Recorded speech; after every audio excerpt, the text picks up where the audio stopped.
Micro. ¿Mm? Apagamos el micro.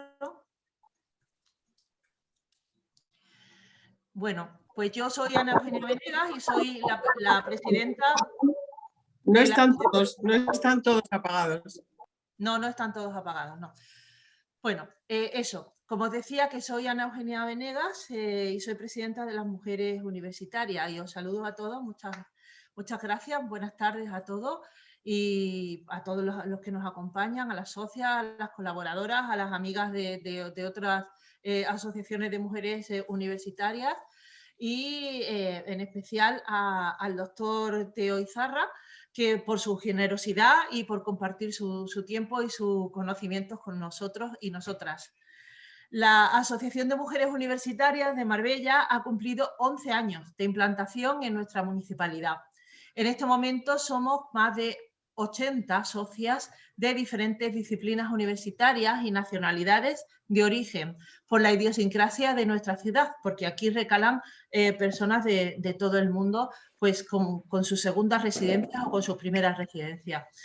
Hace 2 años recibimos la categoría de entidad de utilidad pública tras pasar unos estrictos controles de transparencia por nuestros objetivos y por la labor que ya llevábamos años realizando. Pertenecemos a la Federación Española, a la Europea y a la Internacional de Mujeres Universitarias y estamos presentes en la ONU con voz. En la actualidad trabajamos en Marbella con el objetivo de conseguir una sociedad más justa, con oportunidades para la mujer y el aprovechamiento de todos los talentos independientemente de su sexo para nuestra sociedad. Para ello trabajamos en la educación permanente y realizamos numerosas actividades culturales como cineforum, tertulias literarias, conferencias, seminarios, veladas musicales, encuentros de socias. Y por otra parte, nuestras cuotas de socia y algunas de nuestras actividades en las que sí se monetarizan, como los seminarios, por ejemplo, o las veladas artísticas, tienen un segundo objetivo. Este segundo objetivo es conseguir fondos para nuestro programa de becas para chicas brillantes, brillantísimas, que las hay, con necesidades económicas de nuestra zona de influencia. En la actualidad hemos becado a 45 chicas ya y ahora mismo está en proceso el proceso pues, de publicidad, de promoción del proyecto de becas de este año y ya luego pues, se hará la selección y todo. Algunas de nuestras socias ya han alcanzado los estudios universitarios y están trabajando y algunas son socias incluso. Así que os animo a seguir participando en nuestras actividades y en nuestros objetivos. Y bueno, y ahora pues le cedo la palabra, pues creo que es a la responsable de la comisión de tertulia. No, lo va a presentar, le cedemos la palabra a Garbiñe. Bueno, claro, es verdad. Perdón, quiero hacer una pregunta. ¿Quién es Cuculu?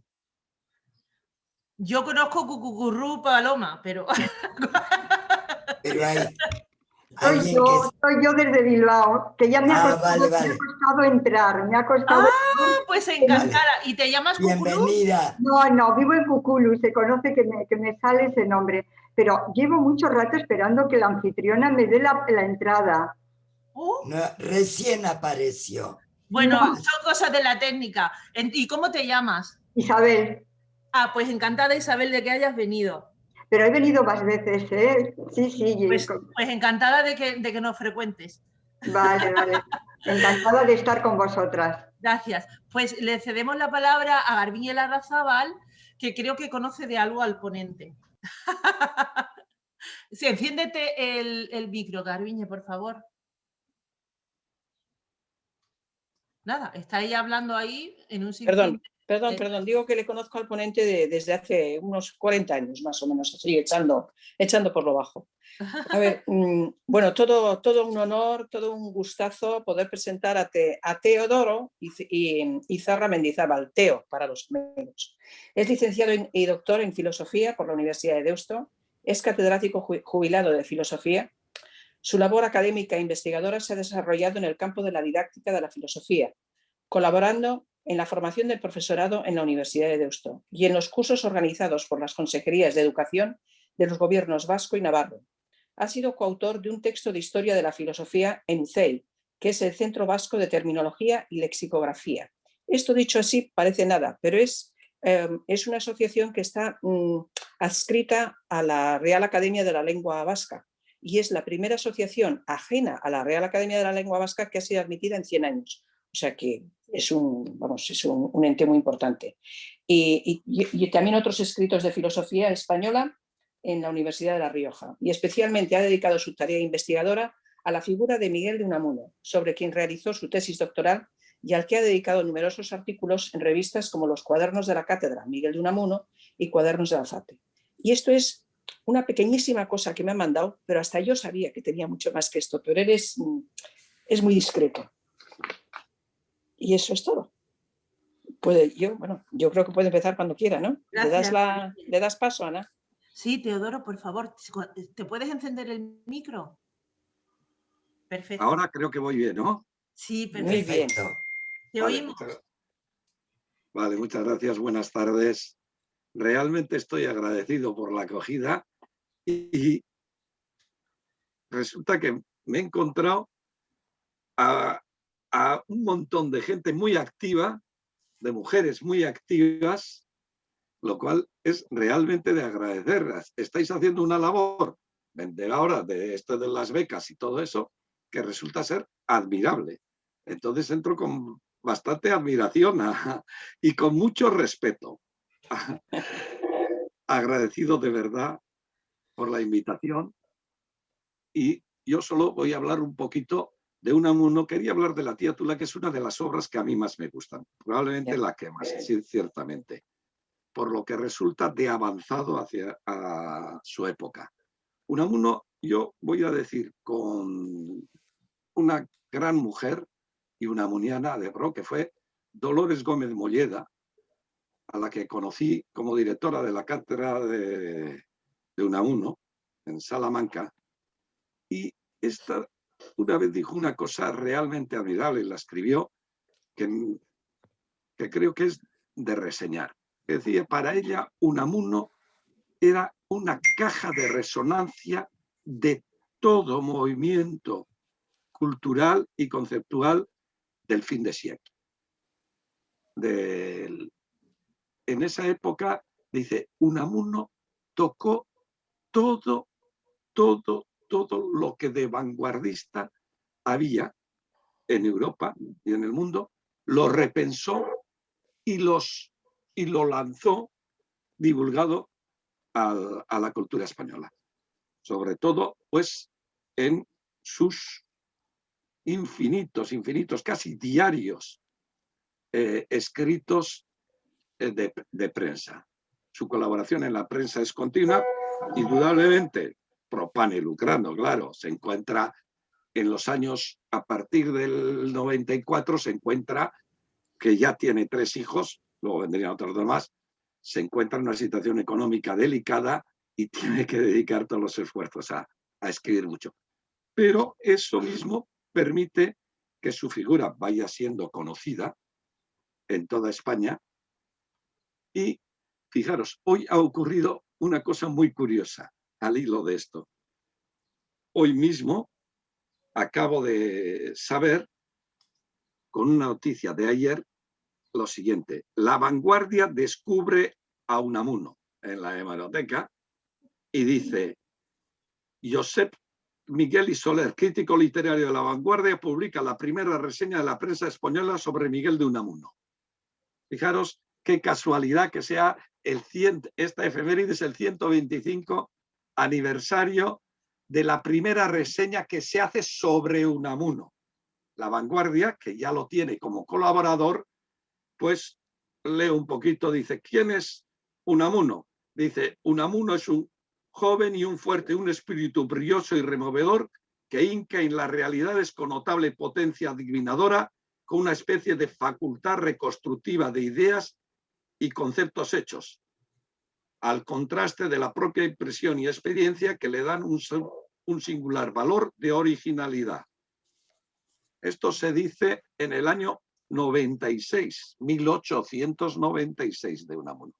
Bueno, pues de Unamuno, entonces, hay que decir esto, fundamentalmente, que es un hombre bueno en el buen sentido de la palabra bueno y que, con Galdós, al que considera su amigo, tiene la idea de que el hombre bueno debe de dejar un mundo mejor que el que ha recibido. Y esta es otra de las cuestiones que le mueven siempre, el legado que va a dejar. Por eso digo esto en relación a la novela. Hay que entender la novela de la tía Tula como un repensamiento de todo lo que está viviendo desde el año 94, sobre todo hasta el fin de la guerra, donde ha pasado las siguientes fases. La crisis religiosa que tiene en el 97, la fase socialista, con dos grandes momentos, un momento del socialismo dogmático y otro momento del socialismo absolutamente liberal, sin dogmas, que es lo que le permite luego hacer la transición a la religión sin dogmas también. Esto es importante porque todo esto se concreta en su gran obra, que para mí es una obra extraordinaria, reconocida en gran parte de todo el mundo, y en España no tanto, que es El sentimiento trágico de la vida. Se va a publicar en el 14, pero luego viene la gran confrontación mundial, la guerra mundial, y termina de escribir la tía Tula en el año 21, se publica en 1921. La tía Tula, pues, es una novela muy pensada sobre un tema que está actualmente vivo. El tema de el papel de la mujer, qué es ser mujer, qué es el feminismo, que ya se veía, y qué es lo que Unamuno piensa de todo ello. Independientemente de todo ello, Unamuno lo que hace es presentar el problema. Unamuno es un hombre bueno en el buen sentido de la palabra bueno, vuelvo a repetirlo. Se tome como se tome. La idea de que él era pues vehemente y a veces no. Unamuno evita hacer daño a nadie, siempre. Y precisamente toda su filosofía tiene como base el amor. A él cree que lo que le constituye al hombre es la compasión. Sin piedad no es posible la humanidad. Unamuno es un humanista radical. Y por eso hoy cree que de los dos instintos básicos, el de conservación tiene su origen, un origen absolutamente biológico, y se sustenta, digamos, en el instinto trófico, en el gar. Pero el instinto de perpetuación está basado en el amor y es el que la alimenta y permite ser. Permite que ese instinto crezca y se vaya realizando. Entonces, hay que tener esta perspectiva, el amor y la compasión como base de la humanidad en Unamuno. Eso. Y el segundo gran momento, para mí, el segundo gran elemento que en la filosofía hay que tener en Unamuno es el esfuerzo. A eso dediqué yo mi tesis doctoral, a la noción de esfuerzo. Y titulé mi tesis doctoral, que ya casi no me acuerdo, El esfuerzo redentor, trabajo y creación en Miguel de Unamuno. Bueno, en euskera el esfuerzo se titula y se llama, se expresa con el término ahal egin, hacer posible. Ahal es poder, egin es hacer posible. Y una de las grandes frases en euskera es la de ezina, lo imposible, equiñes eguiña, lo imposible con esfuerzo y ardor se hace. Esto lo tiene interiorizado Unamuno terriblemente. Por eso, en el fondo, Unamuno es un positivista. O digo positivista, perdón, optimista radical. Digo, estaba pensando en lo de... por eso es muy contrario a muchos al positivismo científico que estuvo en antes. Optimista radical en el fondo. Siempre está la idea de que la voluntad hace milagros. Esa idea central de él, que la voluntad, yo creo con mi esfuerzo el Dios que quiero. Eso es importante. Yo creo a Dios y Él me crea a mí. Esa es su posición. Y ahora vamos brevemente, que me estoy alargando demasiado, a la tía Tula. La tía Tula, pues, es la historia de una mujer que quiere cumplir con la función fundamental de la mujer, que eso, claro, los feministas no van a decir, que es ser madre sin pagar el peaje de lo que la sociedad en aquel momento exige. La tía Tula es una mujer, lo dice determinante, quiere elegir y no ser elegida. Quiere ser ella la que elige. Es decir, su proyecto quiere ser ella la ejecutora de su proyecto, sin intermediación ni que intermediación del hombre. En ese sentido, su proyecto es primero tener hijos, no. Claro, en aquella época y Unamuno pone el tema como aversión carnal. Bien, no quiere pagar el peaje de la relación carnal con un hombre, eso por un lado. Pero tampoco quiere pagar el peaje de ser, de alguna forma, exclusivamente el apoyo del hombre. Él está dispuesto a apoyar, pero no ser subalterna de nada. Se queja, le dice al cura en su palabra, dice, yo no quiero ser criada de nadie. Eso de que la religión ancilla de que no, yo no. Y también, fijaros, la radicalidad con que le dice al cura, no, es que esto el cristianismo es de hombres. Y yo quiero una religión donde la mujer esté en absoluta grado de igualdad con el hombre. Por eso digo que esta es la gran novela, para mí, que plantea los problemas que en aquel momento se mueven. Incluso un problema que se ha planteado con radicalidad en el siglo XXI, con el tema de la maternidad en el XXI, con estas corrientes, por ejemplo, la otra vez les decía, de Elizabeth Badinter, la francesa, que decía La mujer y la madre. Y su título, un libro polémico sobre la maternidad como nueva forma de esclavitud.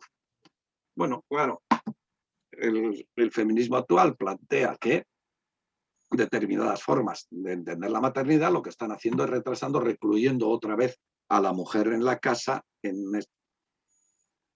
Bueno, yo no quiero alargarme más. Simplemente luego podríamos hablar en detalle muchas de las posiciones. Es importante tener en cuenta que Unamuno, como filólogo y también como digamos, aficionado a los nombres, por el nombre, elige siempre en todas sus novelas el nombre de sus protagonistas como determinantes un poco de su personalidad. Y a esta le llama Gertrudis Tula. Fijaros que Unamuno está, la terminología germánica se dice punta de lanza o guerrera o lanza. Bueno, Gertrudis. Pero Gertrudis también son determinadas santas fundadoras, dos fundadoras de determinadas corrientes religiosas, y Gertrudis bueno, es nuestra tía Tula, bien elegida por Unamuno. Yo creo que si atuviésemos al nombre de Gertrudis, también se ve la Gertrudis de Hamlet, terrible la madre, que se sacrifica por su hijo, digamos, para que el hijo, y es malinterpretada, malentendida, fracasa, porque ella, bueno, pues su afán es salvar el reino y salvar su hijo. Todos estos personajes, las madres fundadoras, las santas madres fundadoras, que se llaman Gertrudis, la Gertrudis de Hamlet, la etimología de Hamlet, nos componen siempre a alguien que es capaz de luchar, fundamentalmente, es una luchadora, pero que está entregada a su proyecto, y en este caso también a sus hijos, si no biológicos,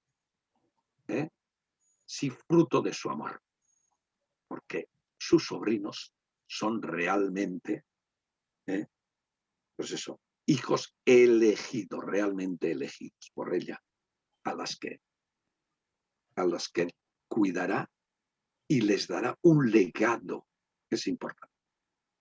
Gertrudis, en el fondo, se indican lo que quieran, funda una familia. Y bueno, simplemente decir, Marías acertó ya en los años 40 cuando dijo que el tema de la tía Tula es el tema de la casa. Yo creo que acertó. No me voy a extender más. Perdonar si he hablado mucho, un poco entusiasmado por mi parte, pero tener esta idea en cuenta, Gertrudis es la mujer luchadora, esforzada, que va a hacer posible lo imposible. Ser madre de unos hijos no concebidos carnalmente, pero ser la verdadera madre y padre. Madre y padre de una familia. Funda una familia, funda una casa. Con todo lo que lleva eso de la casa, de protección, ámbito de protección, ámbito de seguridad, ámbito de felicidad.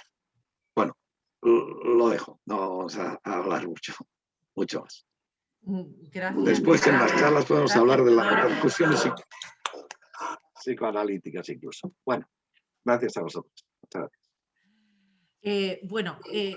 Como somos tantas, podemos hacerlo o bien siguiendo el orden que yo tengo aquí para que cada una dé su opinión y así todo el mundo puede hablar, o bien levantando la mano. Se me ocurre que es mejor que yo os vaya preguntando si queréis tomar la palabra, porque si no vamos a estar desorganizadas. Y desorganizadas nosotras no somos. Vamos a empezar. ¿Hay alguien que quiera empezar? ¿Pero esto qué es? ¿Las mujeres con miedo o no? No, tienen todas apagadas el micrófono. Bueno, las mujeres con miedo, ¿no? Pues mira, voy a empezar yo. ¿Qué os parece? A ver. A mí este libro yo me lo había leído cuando era jovencita, ¿no? Y no tiene nada que ver la lectura que he hecho ahora. En aquel tiempo, pues yo me quedé con una historia de amor interrumpida y claro, pues esa idea de que era una cosa como una especie de novelita, ¿no? Porque además, como en el tamaño que tiene, se presta a eso. Pero esta vez que la he leído, además la he leído varias veces y según... y creo que la lectura de esta novela no se acabaría nunca si siguiéramos releyéndola, tiene muchísimo que decir. En realidad sí que es una historia de amor, pero es una historia de amor, como decía Teodoro, el amor no es un amor por el hombre, es un amor por la familia, esa familia que ella funda, esa familia que ella pretende perpetuar, porque todos sus esfuerzos son por eso, y todos los mensajes que manda son mensajes de que la mujer tiene que procrear para continuar con esa estirpe, ¿no? Y luego también me ha llamado mucho la atención el tema del rol de la mujer que ella le da, que es uno es por una parte es el de conservación de esa, perdón, sí, de conservación de esa estirpe, y por el otro lado es lo que decía también él, el que tiene que ver con el sacrificio, con la prudencia, con ser virtuosa, y luego, hasta el punto de vista de cuidar de esa estirpe que ella no para y no muere hasta que no consigue pasar el testigo a Manolita, que es la que de repente se queda con el cetro para seguir peleando por esa estirpe, para ir organizando, manipulando, pero siempre con el pensamiento de perpetuar, ¿no? De perpetuarlo por encima del individuo, por encima esa colectividad de tribu es mucho más importante que la del individuo, ¿no? Y ahí es donde donde Unamuno le da un sentido a la palabra sororidad, que ya no las introduce en el prólogo, sororidad como que ahora nosotros le estamos dando, hemos recuperado ese término, que por cierto, yo no sé si fue Unamuno el primero que lo utilizó, en el que la mujer, que es muy probable. En esa dimensión sí. Que sí, ¿verdad? En esa dimensión sí, claramente. Claramente. Y bueno, me llamó muchísimo la atención, es el darse, ¿no? El darse a otra, el darse a los demás, desde la persona de mujer, ¿no? Y me ha parecido muy interesante eso, ese sentido del feminismo, esa ponderación, o sea, ese poder de la mujer, ¿no?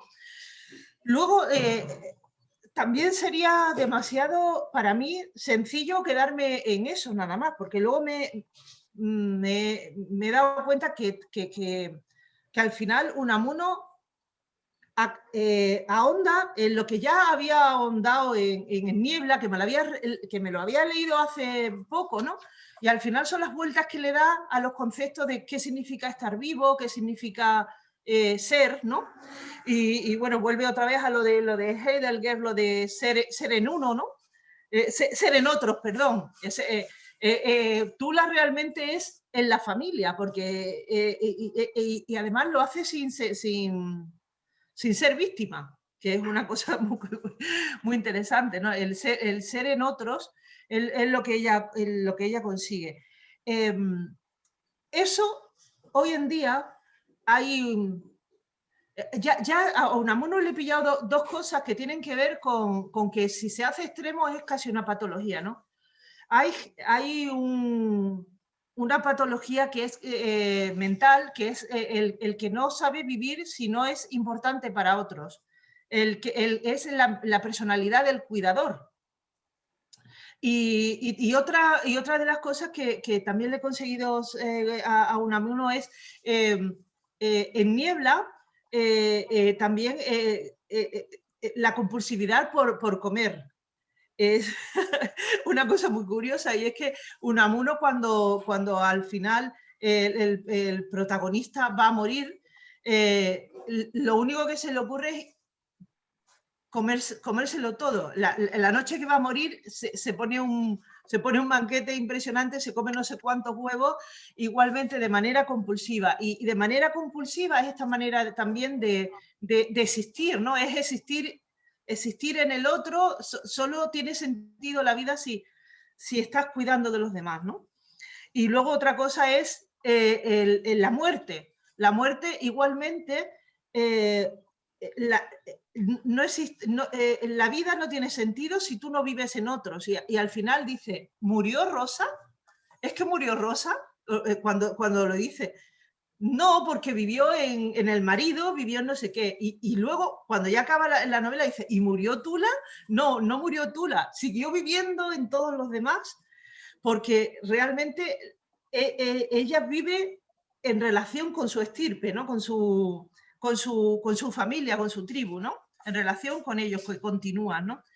Luego hay una cosa que no me gusta de Unamuno y ya lo sabéis muchos que me escucháis, me da mucha rabia siempre que se habla del andaluz, que si no sabe hablar y no sé cuántos, pero Unamuno tiene un tremendo fallo y un problema gordísimo con los laísmos y, y también con los subjuntivos. O sea, este hombre, yo si lo tuviera aquí lo pondría ahora mismo a conjugar porque tiene un problema con el subjuntivo gordísimo. Por lo demás, eso es casi una frivolidad teniendo en cuenta con el contenido de la obra. Y ya está, ya he dicho todo lo que tenía que decir. ¿Alguien más? ¿Mi Nina? Ah, no, mira, tenemos a Blanca que quiere hablar. Blanca.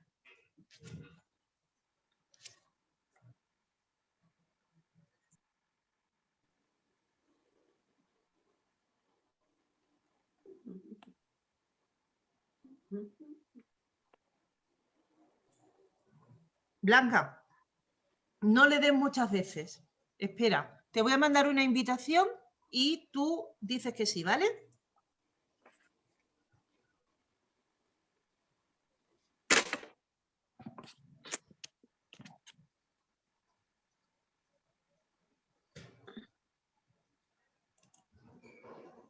¿Te llega? Ahora. No, no estás hablando, Blanca. Graciela, puedes mandársela tú porque yo se la he mandado y no la admite. Solo tiene que encender el micrófono, no es cuestión de conexión, es cuestión de que le tiene apagado el teléfono. Sí, no, sí, yo le estoy mandando una invitación, Raquel. Le estoy mandando una invitación, pero no sé por qué no lo... Porque la ha pulsado y entonces le sale el micrófono. El micrófono está apagado. Apagado. Aparece como apagado. Tiene que darle al micrófono para que... Bueno, mira, mientras solucionamos el tema de Blanca, Blanca, si no te importa, pues vamos a darle la palabra a mi Nina, que tiene ya abierto, o no. Sí, mi Nina tiene abierto. Mi Nina, por favor. Yo también comparé las dos novelas, Niebla y La ¿tú también? Sí, porque en Niebla siento que Unamuno es más existencialista, abarcó muchas más cosas que en La tía Tula.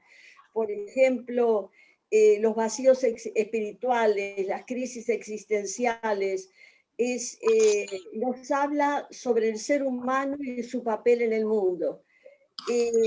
Yo creo que en La tía Tula, en este momento, hubiésemos necesitado un psicólogo en la tertulia, porque hay ciertos temas que son importantes de tratar en cualquier época. La tía Tula es ante todo una novela que versa sobre el amor maternal. Sin embargo, la represión sexual de la época resultaba contradictoria para las mujeres, pues debían ignorar su propia satisfacción siempre en beneficio de su esposo. Este conflicto moral se encuentra representada por Gertrudis, o Tula, quien utiliza su influencia, pero por su hermana y luego con Manuela, para formar una familia que ella nunca podrá tener debido a su obsesión por mantenerse absolutamente pura y virgen. En realidad lo que Unamuno pretendía era realizar una profunda crítica sobre el cristianismo y la infravaloración de la mujer en la religión, poniendo en evidencia las uniones matrimoniales que se consentían, las prácticas como el sororato, es decir, cuando el hombre quedaba viudo debía casarse con la hermana de la mujer. En este caso, Tula no admite absolutamente nada de esto. De ahí que Gertrudis optase por dedicar toda su existencia a la familia que había formado sin pensar en la imposición del matrimonio. Hay cosas muy interesantes. Hay un diálogo que tiene con el sacerdote. Por ejemplo, a ver dónde está esto.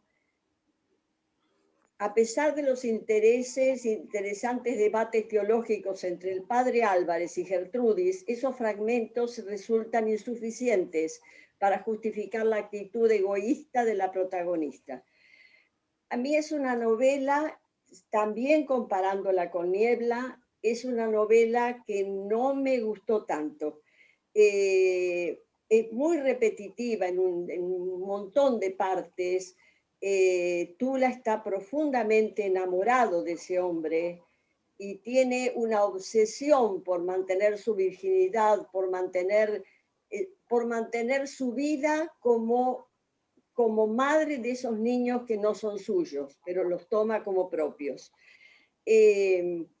Por ejemplo, las cosas que no me gustaron, o sea, que no me han resultado, lo mejor de la novela es la crítica de Unamuno contra la represión sexual de la mujer que ejercía la relación cristiana de la época. Y lo que no me gustó son las contradicciones sobre el carácter y la personalidad de Gertrudis. Hay varios lapsos temporales importantes, principalmente durante los meses de embarazo. Hay silencios. Hay silencios y en otras partes hay repeticiones. El ritmo narrativo lo noté desigual, sobre todo en el último tercio de la novela. Ya está, Ana. Gracias, mi Nina. Cristina, ¿quieres tomar la palabra? Porque Blanca ahora ya no tiene ni vídeo ni audio. Bueno, yo puedo decir algo mientras alguien empieza a conectarse con micrófono. Sí, un momento, Raquel, que estaba tomando la palabra Cristina, que estaba abriendo... Perdón, no pasa nada, te apunto y luego vas tú, ¿vale? Ok. Bueno, yo seré muy breve porque la presentación de Teodoro me ha dejado pensando un poco sobre mi apreciación de Unamuno y del libro. En realidad, es la única obra que he leído de Unamuno, así que poco puedo comparar con otras obras y mucho menos sobre toda su trayectoria como filósofo. He de reconocer que a mí el libro no me ha convencido del todo. Y el personaje de Gertrudis, por eso mientras Teodoro hablaba yo pensaba cómo comparaba con mi propia percepción de... ¿Sí? Disculpa, Cristina, es que Blanca... Blanca, espera un momentito, por favor. Sí, ya estoy esperando. Oye. Estoy esperando. Blanca, ya se te oye. Ya lo sé. Eso, pues va a acabar Cristina y luego te doy la palabra a ti, ¿vale? De acuerdo. Venga.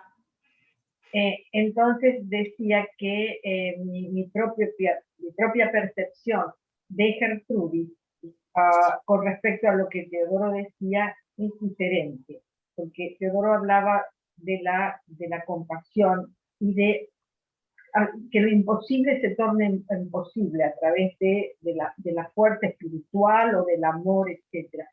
A mí me parece, sin embargo, y Teodoro va a decir que soy muy, muy ignorante, pero primero, me parece que el personaje de Gertrudis es de una mujer que más allá del amor es tremendamente manipuladora. Y esos niños son manejados como muñecos. Hay un momento casi al final del libro que ella dice muñecos. Y realmente más que como muñecos son como títeres. Y todos los personajes lo son. Eso a mí me parece que ese concepto de la maternidad que refleja Unamuno no me convence del todo. Diría que no me convence casi para nada. Me parece que es muy complicado. Hablaba Teodoro del tema de los hijos como elección, que ella elige estos hijos. Los elige, los busca, pero hay una contradicción con este tema de la pureza y este horror del amor carnal. Y además es una novela, me parece, que puede ser que aún en un plano más filosófico, psicológico, puede ser que realmente digna de análisis, pero hay en el plano narrativo, no me convence tampoco del todo. Gertrudis ha invadido todo el espacio narrativo. es omnipresente.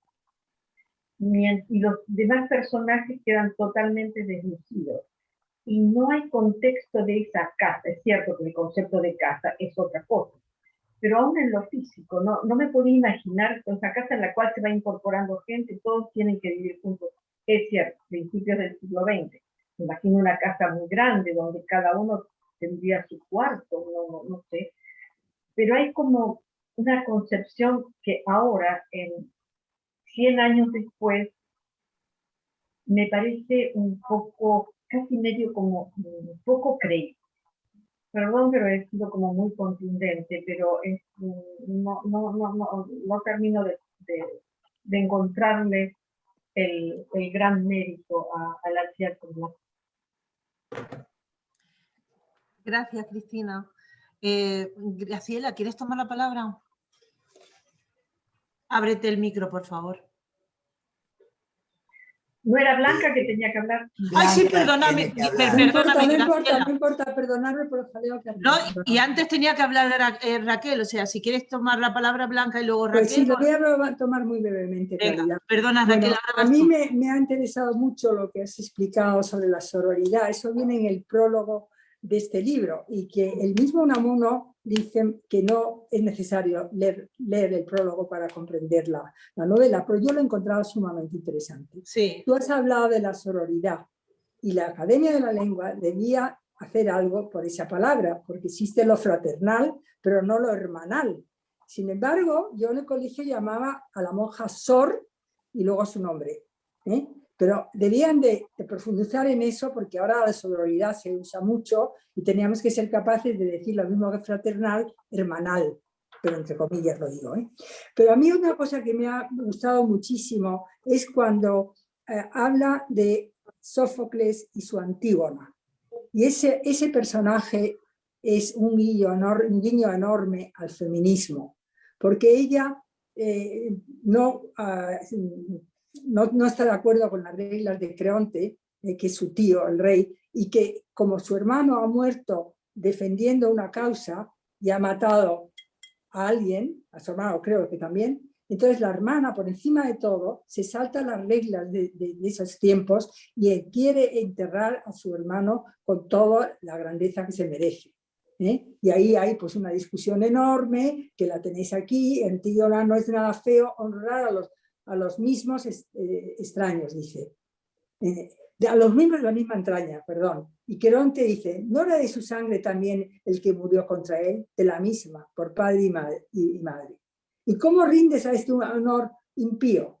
No diría eso al muerto. Bueno, sigue así, pero verdaderamente ella es una valiente que va contra el rey, en un momento contra el rey Creonte, y entierra a su hermano con todos los honores. Eso es muy feminista para mi gusto, ¿eh? Es un guiño enorme que hace Unamuno, y por algo nos lo hace leer, ¿de acuerdo? A mí la novela no me gusta, tengo que decir. No me gusta porque va a un ritmo acelerado a partir del capítulo 6, sobre todo, en que se convierte para mí en casi un folletín de la época, ¿eh? Perdonad la palabra, pero es así, para mi gusto. Y es tal el número de hijos que están discutiendo, y esa Manuela, que se cree ya la tía Tula, Gertrudis, pues Unamuno es tan inteligente que al final, para que nos sea posible entenderlo, acude al teatro y pone los nombres de las personas que están interviniendo en cada momento, y así acaba la novela, no está nada mal. O sea que a mí lo que me gusta es el pensamiento profundísimo de Unamuno, y creo que si se dice que Lope de Vega es un monstruo genio de la naturaleza, Unamuno es el monstruo del pensamiento. Nada más, muchas gracias. Gracias, Blanca. Raquel, por favor. Yo creo que al margen del texto directo que hemos leído, hay que tener en cuenta primero que Unamuno es un gran filósofo, es un hombre muy avanzado y con grandes dudas, como toda persona muy inteligente y que se cuestiona muchas cosas del día a día y de su vida y de la de los demás. Creo que es un avance sobre lo que luego hemos visto en el siglo XX, porque el XXI lo acabamos de estrenar, sobre las mujeres, la maternidad en la mujer, que no es el principio y el fin de la mujer, sino que es una etapa más de la mujer, que debe ser y puede ser, y creo que es importante la idea de que es importante querer ser madre y pasar por la maternidad sin la necesidad del varón. Lo estamos viendo ahora con las inseminaciones, que hay mujeres que quieren ser madres pero no quieren tener una relación con un varón o tener un hijo a través de un varón. Y eso se puede hacer ahora en el siglo XX, no en el siglo XIX. Entonces, ni en el XVIII ni en el XVII. Creo que eso fue un gran avance en todo lo que hemos podido leer. Luego se podrá estar de acuerdo o no. Y creo que fue el gran liberador de la culpabilidad de la mujer a lo largo de toda su vida. La liberó de estar atada a un hombre para poder tener hijos, en sus pensamientos y en sus escritos o en su filosofía. La liberó, que no lo ha conseguido todavía nadie, solamente ahora el Papa Francisco ha dado un pequeño avance en la liberación de la mujer dentro de la Iglesia. Yo creo que me voy a morir sin ver la verdadera liberación de las mujeres en la Iglesia, y tengo mucha relación con mujeres de la Iglesia. Y entonces creo que eso es algo que, dentro de todas sus dudas y todas las cuestiones que hace, las hace no solo como escritor, sino desde el plano filosófico. Y él tiene una mente filosófica que Teodoro nos lo puede... Te doy las gracias por lo que has expuesto, además como compañero de Deusto, de otro ámbito, pero sobre todo él es todo lo que cuestiona, lo cuestiona para poder trabajar sobre ello, no lo da como un dogma. Y creo que hay que leerle mucho más, en muchos más textos. A mí me recordaba la liberación, entre comillas, que hace del papel de la mujer con el caso de García Lorca en Bernarda Alba, que todos los personajes son femeninos, pero dentro de los femeninos hay un masculino, pero además dentro son mujeres libres que quieren ser libres. Y quizá es a lo que tendríamos que luchar, que se hace no del todo bien, pero es lo que estamos intentando conseguir, el que la mujer sea verdaderamente libre, sobre todo en pensamiento. Gracias, Raquel, muy bien. Graciela, por favor. Hay una cosa solo. La necesidad de querer comer no es siempre un caso patológico. No, cuando se come compulsivamente. Es por una historia o por una serie de vida compulsiva y de educación, pero no es... Raquel, cuando a ti te dicen... como patología. Pero a ver, Raquel, que cuando a ti te dicen, le quedan a usted 10 minutos, ¿qué quiere hacer usted en esos 10 minutos? Y alguien, en vez de disfrutar del mundo de no sé cuánto, dice, no, yo comer para anestesiarme, para quitarme el miedo, es patológico. Pero es que hay otros que les da por gritar, otros por beber, es decir, no es una patología de sustitución, es simplemente una compensación que cada uno de nosotros tiene. Si nos preguntaran, tendríamos una diferente conducta, pero no se puede, en psicología clínica no se puede considerar como una patología del miedo, de reacción ante el miedo. Vale. Graciela, por favor. Mira, yo he tomado, yo había leído La tía Tula cuando tenía 15 años, e igual que tú, para mí era una novelita. Una historia rosada. Sin embargo, la he leído 2 veces con distintas perspectivas y pensaba que he tomado algunas cosas que además están escritas sobre la dicotomía entre la vida y el pensamiento, la identidad y la pervivencia, el sentimiento y la razón, que no se pueden negociar. Digamos, esto yo no puedo decir me gusta, no me gusta. Y me puse a analizar el personaje de la tía Tula como un personaje, digamos, un poco desde el punto de vista psicoanalítico. Porque lo que yo puedo leer es como una insatisfacción permanente que la acompaña. y ella trata de mantenerla a lo largo de su vida, creando situaciones que le permiten mantener la vida. Fíjense que Tula termina culpándose de las muertes de Rosa, de Ramiro y de Manuela. Y esta es la trama general. Lo que yo sí puedo ver es que, en términos psicoanalíticos, pensemos que en la época en que fue escrita, el gran mal del cual se hablaba era de lo que se llamaba la histeria de conversión. Se pueden ver un montón de tratados sobre el tema de finales del siglo XIX y principios del XX. Incluso Freud empieza hablando de ello. O sea, Tula es un excelente ejemplo de histeria, porque rechaza la sexualidad manifestando asco. O sea, y por sí solo eso es un signo de represión. Luego, cuando más adelante se sigue analizando la histeria, digamos, autores posteriores como Lacan, dicen que la histeria tiene que ver con el deseo insatisfecho. O sea, la insatisfacción es lo que constituye el verdadero deseo de una persona histérica, y es doble en la histeria. O sea,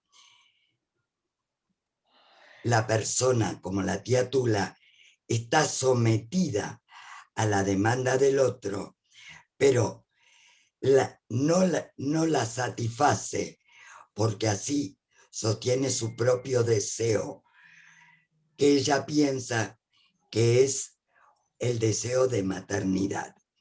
O sea, en la histeria no hay goce con la sexualidad, y al quitar el goce de la sexualidad, se goza siendo objeto para el otro.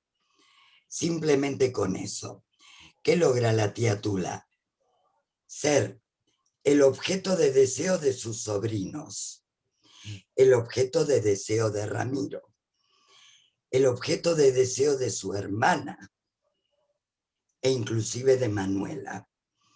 Es simplemente una variación a todo lo que hemos leído en la introducción, pero yo pensé que había que mirar a la tía Tula como una mujer, y fijaros, la histeria de conversión convertía a las mujeres, o sea, tenían ataques de cabeza, de dolores de cabeza, de inmovilidad, de miles de cosas. Actualmente no existe, casi no existe, pero la tía Tula todo lo resuelve intentando ser el objeto deseado por todos, digamos, la persona deseada por todos. Simplemente me pareció un personaje muy bien dibujado, si es así, si lo situamos en su época. En la actualidad hay miles de miradas nuevas, pero me pareció que daba el tiempo como para mirar el libro así. A mí me parece muy interesante la propuesta. Begoña Cigarán, ¿quieres comentar? ¿Te puedes abrir el micro o te mandamos una invitación? Ya está, perfecto, ¿no? Perfecto, sí. Bueno, pues mira, yo estoy entusiasmada. No había leído nada de Unamuno, más que he paseado por su calle, por delante de su el casco viejo en Bilbao infinidad de veces. Si no es lo mismo. Había visto la película, pero ¿cómo un librito tan pequeño puede ser tan grande? me ha entusiasmado y además lo voy a comprar porque lo he sacado de la biblioteca y no he podido subrayar y hacer todas las cosas que a mí me gusta, me lo tengo que volver a leer en mucho más profundidad. Estoy totalmente de acuerdo con lo que ha dicho Teo. O sea, un hombre liberal en aquella época que quitara los dogmas de la Iglesia, que todavía no los hemos podido quitar en el siglo XXI, chapó. Que es un hombre bueno, chapó. Que un hombre sea capaz de poner en boca de la tía Tula lo que dice, siendo un hombre, que sea capaz de escribir todo eso, me ha entusiasmado. Fijaros que tenía humedades, tenía goteras en la habitación. Pues lo leí ayer a la tarde, empecé a las 3 de la tarde y hasta que lo leí, y se me olvidó hasta que tenía toallas en el suelo porque tenía inundación en la habitación, de lo que me enganchó el libro y de lo que me gustó. El capítulo 6, que antes has dicho, Blanca, que te ha parecido, no me acuerdo qué, pero que no te había gustado, pues mira, el fin del matrimonio era la procreación de los hijos. Y ella lo dice así, pues porque ¿cómo van a tener el tercero? Pues no os habéis casado para eso, pues tenéis que casar para eso. El capítulo 7, que además 7 en la Biblia es plenitud, me he acordado de que es el capítulo 7 por ese sentido. Es una definición del amor, el amor es más fuerte que la muerte, precioso todo ese capítulo 7. Y bueno, podría ser totalmente, no me gusta hablar de lucha, pero yo es que casualidad ayer domingo leí en mi parroquia la revuelta de las mujeres en la iglesia, porque no pude ir a Bilbao el Día de la Mujer anterior porque teníamos cerrado Algorta Bilbao y no pude ir. Y tuve la suerte de que hubo un sacerdote que me dejó leerlo en la parroquia. Se salía la gente, depende qué tipo de gente, de la iglesia. Se salió, y eso que no me dejaron al final, y que cantaba el Biochalay, que es un coro fantástico aquí en Algorta. Se iban, pero no se fueron solamente a la calle, se fueron luego a la sacristía a protestar al cura por qué habían dejado leer ese manifiesto que se titula La revuelta de las mujeres en la iglesia. Entonces, que este hombre haya escrito esto, con esa libertad que él hace de la mujer. Sí es verdad que hay muchas contradicciones, yo no estoy de acuerdo en todo esto, pero lo que ha dicho antes Raquel me ha gustado mucho, porque claro, ahora con la inseminación artificial, ¿cuántas mujeres no quieren el tema de la relación carnal? Quieren ser madres, pero no tener esa relación. A ver, hay muchas cosas que no estoy de acuerdo, pero en el tema que ahora haya escrito un hombre en aquella época, un hombre que realmente ha dejado un legado importantísimo. Y bueno, ya os digo que me voy a comprar el libro para tenerlo, volverlo a leer, subrayarlo y quedarme con muchas más cosas de lo que me he quedado, que en una tarde se me ha quedado muy corto, aunque el libro es corto. Me ha encantado. Muchas gracias, Begoña. Perdona un minuto. Sí, Clara.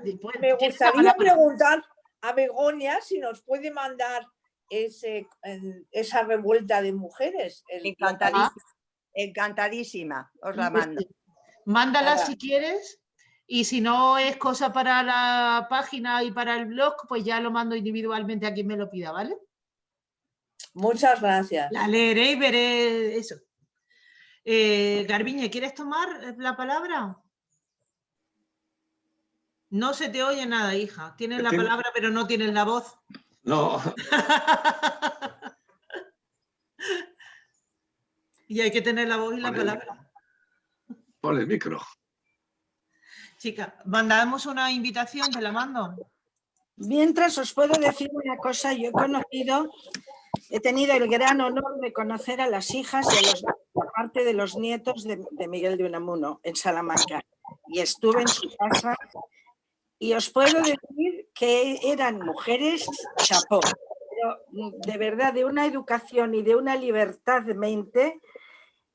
Bueno, y los nietos que conocí fue en un homenaje que hicimos en Salamanca a Unamuno, desde aquí, desde Bilbao, y de verdad que yo creo que si hubiera visto a sus hijas y a sus nietos ya mayores, se hubiera sentido muy orgulloso de cómo eran y de su libertad de pensamiento. En su vida yo no me metí ni pregunté, pero lo que es el nivel de pensamiento, sí. Bueno, ya la dejo a Garbiñe, que ya tiene el micrófono.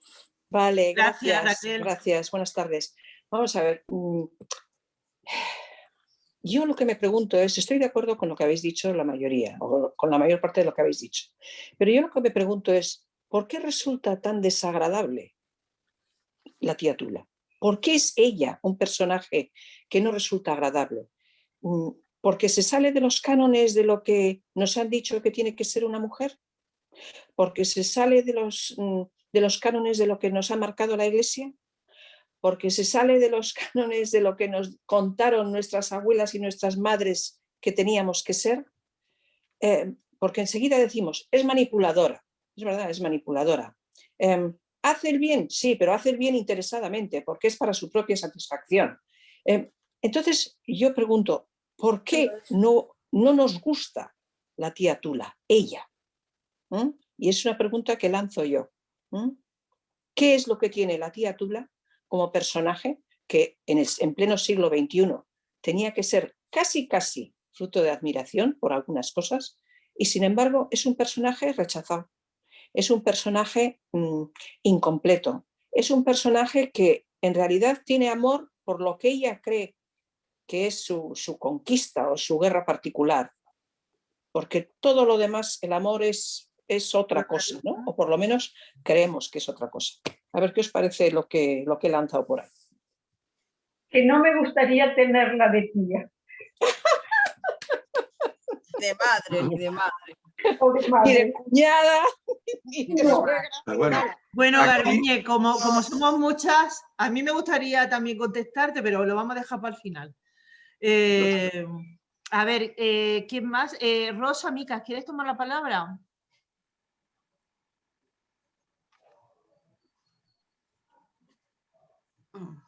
Nelly. Hola, ¿Sí? te has apagado el vídeo. Nelly. ¡Qué bien! Ya, bien, muy bien. Venga, ahora después de Rosa vas tú, ¿vale, Nelly? Venga. Sí. Pues sí, o sea, a mí no creo que sea una persona rompedora, simplemente la veo como una persona que lucha contra sus instintos más básicos, que lucha contra el amor, y eso lo veo antinatural, y eso, o sea, es lo que veo yo, no sé. Entonces, o sea, ese miedo a la figura masculina, el hecho de hasta abrir la ventana para que salga el olor al hombre, es que eso me parece ya fuera. Y luego ya cuando se ve claro en el campo, echada junto a Ramiro, mirando las flores, la explosión de vida y de amor de la naturaleza, esa explosión, o sea, letra tal terror, que dice que la familia automáticamente se marcha de allí. O sea, no vaya a ser, o sea, eso me parece tremendo. Y luego el horror que le entra. Bueno, pero claro, es que en esa época era normal, ¿no? Que es que también hay que ver en la época en la que estaba escrita, cuando los sobrinos se acercan al establo. Dios mío, no vaya a ser que vean. Pero claro, eso me ha hecho recordar a mí en mi época. Yo soy, para las que no lo sepáis ni me conozcáis bien, soy de justo la mitad del siglo XX, nací justo en la mitad del siglo XX, y en mi colegio nos tenían separadas a las niñas internas de las externas, y yo jamás entendí por qué no separaban a las externas de las niñas internas. Y luego ya un día nos dijeron que era por eso, que las internas venían de pueblos y que veían cómo nacían los corderitos y no podía ser que se lo contaran a las demás. Eso es cierto. Entonces, claro, dices, yo comprendo a la tía Tula, pero por otro lado, todo lo que se ve de bondad, yo lo veo que no es que lo utiliza para conseguir su fin, que es ser madre, pero ser virgen. Pero no le importa que su hermana se manche. O sea, que su hermana sí tenga relaciones. Además, o sea, no digo yo que acaricia, digamos, la idea de que mientras Ramiro está con su hermana puede estar pensando en ella. Caramba, un poco fuerte. Y después también cuando Perdona, en la vida real nos encontramos con esos casos y hay una cosa que, por ejemplo, las mujeres que han sido violadas, o las niñas, o las adolescentes que han sido violadas, o sin llegar a violación, abusos deshonestos, tienen muchos problemas luego para tener relaciones sexuales, que ya sabemos que a la tía Tula no le pasa eso. No, pero claro. podemos ponernos en este siglo y en este año Y en este momento, en personajes así, a lo mejor ella ha fantaseado, ha visto, váyase a saber qué, Unamuno no lo explica, algo que la ha asustado tanto que no quiere sexo, no quiere relación con el hombre, porque lo vive como amenaza, pero a la vez no quiere renunciar a la maternidad. Y te lo puedo asegurar que yo lo he visto en consulta, ¿eh? Vamos a continuar perdona, Raquel, vamos a continuar con Rosa. Continuamos con todas las opiniones y al final hacemos ya un poco, si nos da tiempo de tertulia, de podernos hablar unas a otras, porque si no, con todas los que somos no nos va a dar tiempo que todo el mundo pueda poner su opinión, ¿vale? Vale. Venga, Rosita. Vale, bueno, ella no ha podido en realidad ver nada obsceno, porque es que además fue, o sea, ya sé que no es obsceno, pero ni siquiera ha podido ver a sus padres haciendo el amor o al padre acosando a una criada, que era cosa que se daba. Pero quiero decirte, ella y su hermana huérfana se criaron con un sacerdote, con un tío sacerdote, que además era una bellísima persona, de carácter bonacible, que seguía más o menos las instrucciones de Gertrudes, y es más, tan prudente era que hasta le cortaba, le daba apuro que su sobrina viera los sermones. O sea, es que esa señora dominaba a todo el mundo y lo dominó a todo el mundo, les convirtió en muñecos y no solo, o sea, es que después de su muerte, sus sobrinos continuaron siguiendo sus esquemas, sus ideas, pues fundamentalmente yo eso no lo veo amor, lo veo manipulación. O sea, hasta incluso que se pudiera decir, ya verdad que soy muy negativa, pobrecilla, si fuera una persona real no la destrozaría así, pero no se entera. Pero hasta se podría decir que la señora no es clasista porque no le importa nada que el cuñado se acueste con la criadita. Pero vamos a ver, es que ella lo único que quería es que quería niños, y ella sí ser madre. Pero por otro lado, también me parece muy duro porque además no alude a ninguna idea religiosa cuando se ve que la cuñada va a morir de parto. Entonces llega el momento crucial que se hace a veces, la típica pregunta, ¿la madre o el hijo? Entonces, vale que en la religión católica creo yo que se debe dar preponderancia al hijo, no lo sé, pero ella no hace alusión a ningún principio religioso. Ella dice, el niño, primero el hijo, el hijo, porque madres hay muchas. O sea, para madres ya está ella, si la madre muere, da igual. O sea, ya estoy yo como madre. A mí me parece una persona que carece tanto de amor, ha desconocido tanto el amor, que me parece muy difícil que pueda ser una buena madre. Pero bueno, ya te digo, la destrozo así porque no es un personaje vivo. Si viviera, buscaría algo bueno. Pues nada más. Bueno, y gracias. Gracias, Rosa. Al profesor por su charla. Ay, ¿puedo hacerle una pregunta al profesor? Muy cortita. Claro. Muy cortita. Yo no sé, siempre he pensado si era una leyenda urbana, pero que le he oído yo decir muchas veces que la mujer de Unamuno le decía a él, pero Miguel, qué tontos sois los hombres inteligentes. ¿Es eso? O es simplemente una leyenda urbana. Gracias por tu conferencia y buenas tardes a todas. Un beso.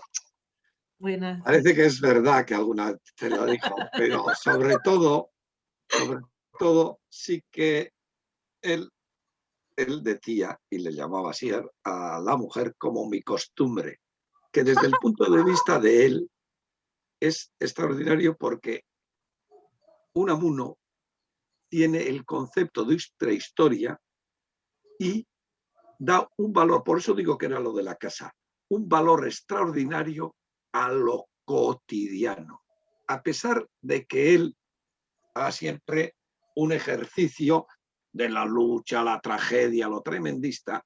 En todos los ensayos lo que viene a decir, el verdadero valor es el esfuerzo diario, lo cotidiano. Y en el ámbito íntimo, ese ejemplo que no sé si ha sido Raquel la que ha comentado, yo sí que he hablado con los nietos y el ejercicio de él es que era un hombre extraordinariamente cariñoso. ¿Por qué? No sé si Cristina, mi Nina nos pueden hablar, por ahí sí que hay un tema psicológico central, porque, y nos viene a aclarar lo de la tía Tula, lo que está clarísimo es que él reiteradamente se confesó echando de menos el cariño de su madre. Su madre era extraordinariamente esforzada con él, los cuidaba muchísimo a los hijos, pero era muy dura, fría y poco cariñosa. Al revés que un poco su padre, que acordaba que los primeros recuerdos que cariñoso. Su madre era extraordinariamente, mira, de una religión completa y con unas veleidades místicas que el hijo no entendió nunca, porque afectivamente lo alejaron de ella. Aquí tendríamos los psicoanalistas para hablar, porque no ha tenido padre, y Lacan nos diría que le persever, pero la madre severa le ha dejado una huella tremenda a Unamuno. Claro. Porque así como su abuela, ella también es más cariñosa y cambia, y su hermana tiene una relación, es su mujer la que realmente le ha dado calor de hogar y la que ha redimido a Unamuno para poder decir estas cosas de la sororidad y todo lo que dice.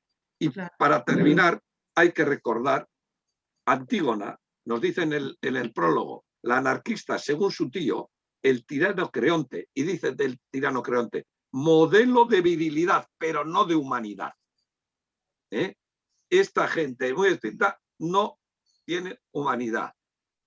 Bueno, los psicoanalistas podían hablar mucho, y esto, claro, indudablemente, estoy de acuerdo en una cosa con todos los que habéis hablado, que probablemente la novela, ficcionalmente, deja unas pocas cosas que desear. Es pobre, cae a veces en el folletín, en muchas de las obras de Unamuno, los personajes, pero claro, va cargado de una dimensión conceptual que, claro, que desborda, realmente está mal encarnado. A pesar de que él hable de la novela vivípara, yo creo que no está logrado. Pero sí que están todos los grandes problemas de fin de siglo.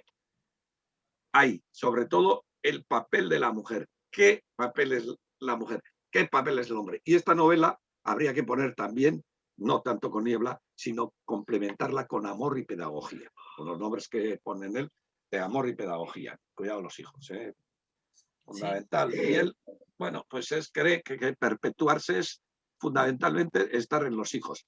Y él ser padre 1000 veces, y en este tema que decimos, habla, no es padre el que engendra, sino el que cuida y educa a los hijos. Los padres nutricios.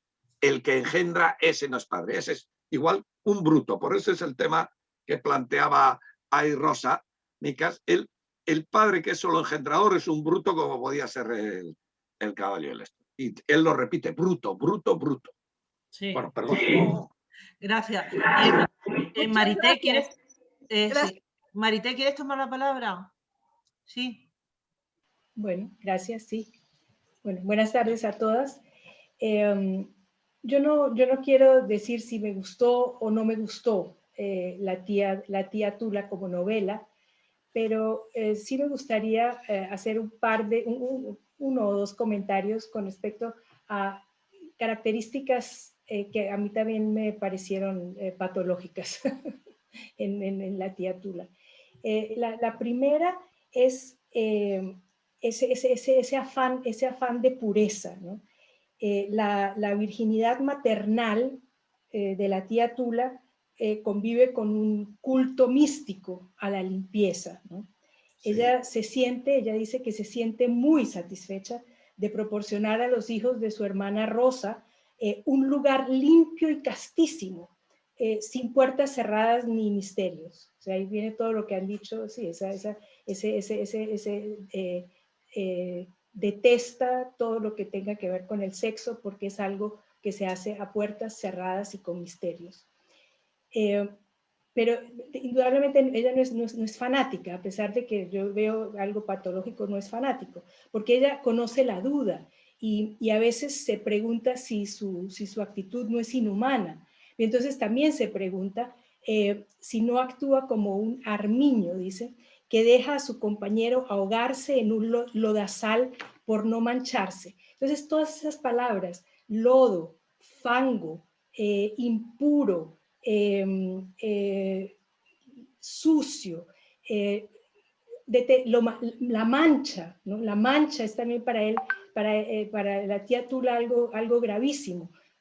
Cuando la Manolita vomita y ensucia una sábana, eso para ella es peor que la muerte, esa mancha en la sábana. Yo me puedo imaginar también que la mancha de sangre en una sábana, una mancha de perder la virginidad, eso también tuvo que haberle causado un asco terrible. Pero muy interesante me pareció que esa pasión por la pureza, ¿no? Entonces explica la afición por la geometría, porque que ella quiere ayudar ella que le quiere ayudar a sus hijos, a sus sobrinos, a sus hijos, a estudiar matemáticas, porque la anatomía y la fisiología son porquerías, y así lo dice exactamente, porquerías, nuevamente la palabra, porquería, fango, lodazal. Y por el contrario dice que los poliedros invocan la luz, la perfección de lo abstracto y lo etéreo, y se parecen al mar y al sol, que resplandecen limpiamente. Entonces, eso es una obsesión en ella que yo pienso que es una de las razones, respondiéndole a Garbiñe, por la cual es una persona desagradable, ¿no? Y lo del sacrificio, que se sacrifica un ideal, pero el otro punto que quería hacer, se sacrifica un ideal, pero siempre está sospechando que sus desvelos no nacen del cariño, sino de la soberbia. Y lo triste es entonces que también ella, por más que quiere siempre perpetuarse, ese es su afán de maternidad, perpetuarse en la familia y en los hijos que no quiere tener carnalmente, al final les aconseja, antes de morir, les aconseja que hagan todo lo contrario de lo que ella ha hecho. No tengáis miedo a la podredumbre, les dice. Rogad por mí y que la Virgen me perdone. Entonces, es una gran contradicción, ¿no? Que ella al final sí quiere, les recomienda a sus hijos que no le tengan miedo a la porquería, al fango, a la oscuridad, a las puertas cerradas. Bueno, esa es mi interpretación. Bueno, gracias. Gracias, Marité. Nelly, ¿quieres tomar la palabra?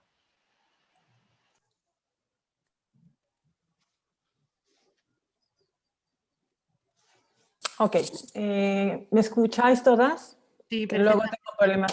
Gracias, profesor, doctor Izarra, por su explicación, su punto de vista, y a todas vosotras, que honestamente pues estoy, me quedo un poco sorprendida de que muchos estamos de acuerdo con esta posición de la tía Tula. Yo hice una breve pues escrito, lo voy a tratar de explicar lo más brevemente posible. Son unas pocas palabras. Hablar de Unamuno es escribir a la poesía, al dolor y a la soledad, en el entorno a una celda en un monasterio aprisionado y acartonado, lleno de ideas, tradiciones ocultas o transmitidas de generación en generación a través de la palabra hablada. El libro vendrá después. El dolor es la ausencia de la vida y la raíz de la personalidad, pues solo sufriendo se es persona. La eterna congoja, la fuente del sentimiento trágico de la vida que va a posarse en el hondo de lo eterno, y ahí despierta el consuelo. Todos en Tula sufrirán por esa posesión amada. Todo el que ama posee al otro y lo somete a su voluntad para afianzar su egoísmo, su trofeo ante la humanidad eterna. Todas en ellas las mujeres de Unamuno encierran el misterio de la vida, que solo ellas pueden atesorar, otorgar y sacrificar. El óvulo que da vida necesitan de ellos necesitan de él para enlodar el fango de su falo. Cita la protagonista: las mujeres vivimos solas, con tristeza y medio entre orgullo, así es la resignación entre la condenada y la libre. La misma Rosa era como una planta como la hospiciana.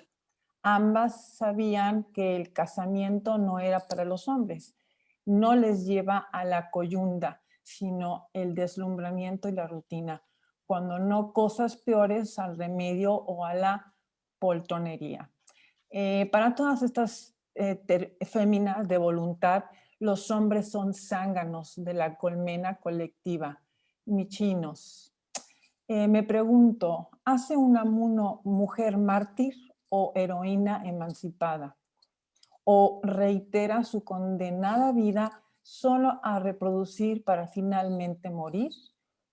Mas no solo eso, la tradición en las tías de aquel, de hoy y de siempre, las han existido y existen, con la tarea sumisa, callada, imperceptible, acabando, heredando esa su trayectoria a otra mártir o reina. Da igual manera el hombre, no conoce lo que siente una mujer, sea cual sea su relación con ella, y viceversa.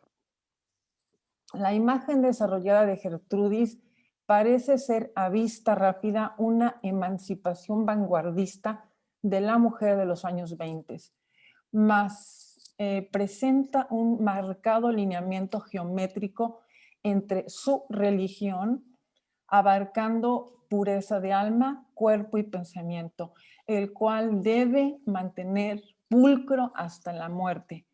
En estas líneas aparece una notable contradicción en el lecho de muerte con Ramiro. Ambos, Gertrudis y él, su Ramiro, confiesan amor eterno, amor erótico. Ella, Gertrudis, da un tajo confesando amargamente temor al hombre. Hombre sí, al niño no. La tía Tula, la madre Tula, maternidad engreída y egoísta, caprichosa, desea no morir. Otras morirán por ella antes, atendiendo con buena mano el levirato y sororato unamuniano, sacrificio por ley recurrente. Dícese desarrollarse una novela erótica. ¿Erótica? ¿Qué va? Corrupción, sí, una escandalosa promiscuidad, muy bien desarrollada a través del recurso unamuniano. Todo ello para resolver este ensayo.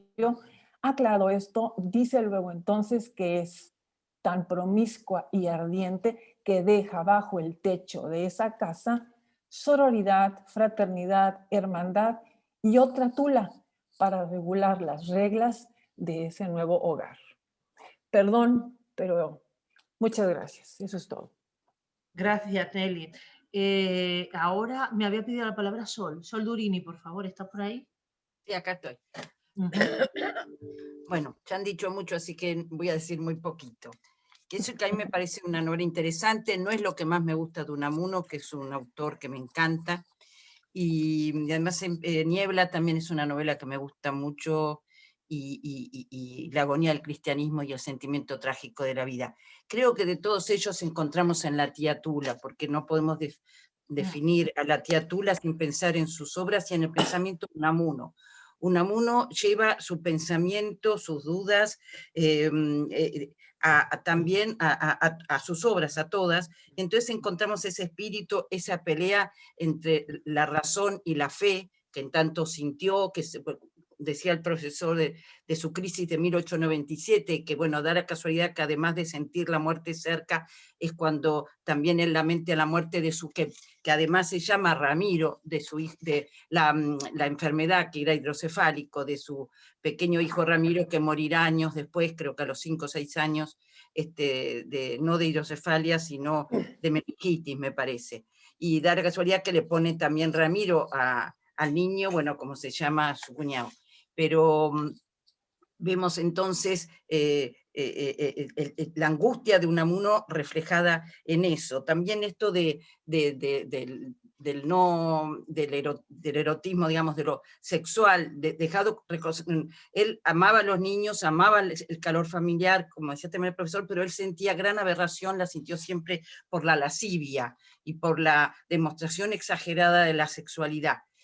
Quizás también lo podemos ver un poquito reflejado ahí en la tía Tula, y en la tía Tula, no sé si como decía Graciela, está lo patológico o no, pero bueno, al hablar también de ella también es desarrollada entre lo espiritual, entre la fe y la razón, recordemos también la educación de la época o de las religiones, que todo lo corporal era sucio, manchado, tal, pero también si hablamos de las santas madres fundadoras, más como una Santa Teresa y demás, digamos que hay una sublimación de la pasión sexual, del deseo sexual, frente a un objetivo distinto, que puede ser el amor a Dios, el amor al prójimo, y en este caso está dado al instinto maternal, un instinto maternal totalmente exacerbado, pero no ajeno, porque sabemos la cantidad de mujeres que sienten ese instinto al punto de que a veces cuando tienen niños dejan de lado a sus maridos, o sea, sí los ven como los zánganos, tienen que proteger al hijo ante todo y ante cualquier cosa. ¿Cuántos maridos no se han quejado que los han dejado de lado cuando las mujeres han tenido niños? O sea, que ese instinto existe en la mujer, que a veces está sopesado por muchos factores, pero es un amor volcado hacia la maternidad, a lo mejor exacerbada, y no a la pasión. O sea, la pasión le ayudó para llegar a ese punto, que es un tema que también hay que plantear, incluso pienso hablarlo más en el feminismo, porque por supuesto que está muy bien que la mujer elija ser madre sola, pero veamos también la contracara de eso. También hay una especie de negación y una especie de ver la sexualidad desde un punto distinto, y del amor al hombre y de la relación con el hombre, que bueno, pienso que es uno de los grandes temas que planteamos ahora y que el feminismo evidentemente se plantea, ¿no? Entonces, yo creo que sí, ella siente amor y además tiene una gran necesidad de eternidad, y la que tenía Unamuno en todas sus crisis angustiantes, ¿no? Esa eternidad, la continuidad, la muerte como límite, entonces la necesidad de eternizarse, y se va a eternizar, claro, a lo mejor egoístamente o no, pero también por amor, la necesidad de que continúe. Yo físicamente necesito continuar, y espiritualmente, y no el todo acabarse, la angustia que tiene él esa famosa noche, que creo que la escribe antes que la tía Tula, ¿no? Sí, es anterior a la tía Tula, cuando escribe, no sé sí, por supuesto antes, porque esto fue en 1897. Entonces esa angustia también la vemos, y de alguna manera está en esa tía Gertrudis, que además de darle el cariño, que a lo mejor no lo dio su madre, como hacía el profesor, pero a su vez ese aspecto manipulador. ¿Cuántas madres castradoras también no hay? Entonces también está planteando por un lado el amor, por otro lado la castración, y por otro lado la necesidad de eternidad, y por otro lado el miedo a la muerte en algún punto, y esa agonía que nos describe también, la agonía del cristianismo entre razón y fe. Él quiere volver a la fe del niño, quería volver a la fe del niño porque la fe como la conocía de adulto está teñida de razón, y no le da lo suficiente para salvarlo, para ayudarlo a seguir adelante. Entonces quiere volver a esa primera fe, dejar de lado los dogmas, pero sí creer así inocentemente como creía el niño, ¿no? Eso nomás, pues. Hay mucho que hablar. Adoro a Unamuno, además, me encanta. Gracias, Sol. ¿Alguien más? Quizás... Kitty, enciéndete el micro, por favor. Perdonad, me tengo que ir, me despido de vosotras, ha sido un placer, el próximo día me volveré a incorporar, pero hoy me Estupendo, Raquel, te esperamos. Es por trabajo, gracias. Muchas gracias. Un abrazo y gracias a todos y todas.